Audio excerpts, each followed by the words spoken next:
அந்த வெள்ளை முத்து சோளத்தையும் வெறும் வெள்ளத்தையும் வச்சு சூப்பரா ஒரு அடை பண்ணீங்கல்லமா? ஆமா, வெள்ளை சோள அடை.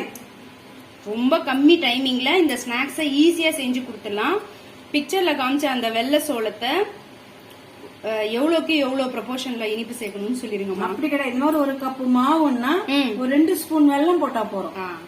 2 ஸ்பூன் வெல்லம் போட்டு சும்மா ஒரு சிட்டிக்கு உப்பு போட்டு வெறும் தண்ணி மிஷின்ல அரைச்சுட்டு வந்துடும். முதல்ல சோளத்தை கழுவி காய வச்சு மிஷின்ல அரைச்சிட்டு வந்துடணும்.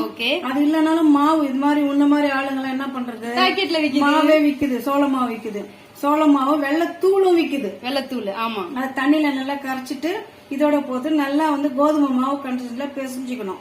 பிசைஞ்சு தட்டி உருண்டையா தட்டி போகணும். இது மாதிரி உருண்டைங்க தட்டிக்கணும். இது மாதிரி உருண்டைங்க செஞ்சு வச்சுக்கணும்.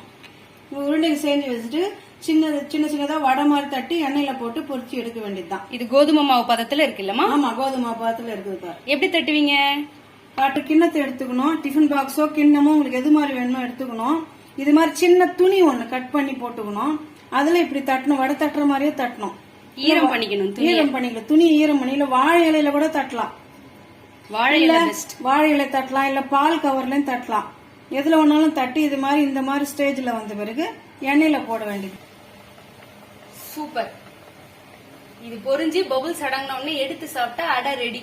அப்ப வீட்டுல வெள்ளை சோள மாவு அரைச்சி வச்சிருந்தோம்னா பொடிய வெள்ளத்தை நம்ம பொடிய பண்ணி வச்சிருந்தோம்னா கரைக்கிறோம், கலக்குறோம். சப்பாத்திக்காவது கொஞ்ச நேரம் வெயிட் பண்ணுமா? ஈஸியா தட்டி போட்டுக்கலாம். ரொம்ப ஹெல்த்தி. பசங்களுக்கு ரொம்ப அது இது பிஸ்கெட்னு சொல்லி ஏமாத்தி கூட குடுக்கலாம். பிஸ்கெட்னு சொல்லிடலாம். கரெக்ட். ஆமா, பிஸ்கெட்னு சொல்லிடலாம். அவ்வளவு சுட்டு எடுத்த பிறகு உங்களுக்கு காட்டுறேன் பாருங்க பிஸ்கெட்ட எப்படி இருக்கு பாருங்கம்மா. பிஸ்கெட். ஆமா, சோள அடை இல்ல, சோள பிஸ்கெட்.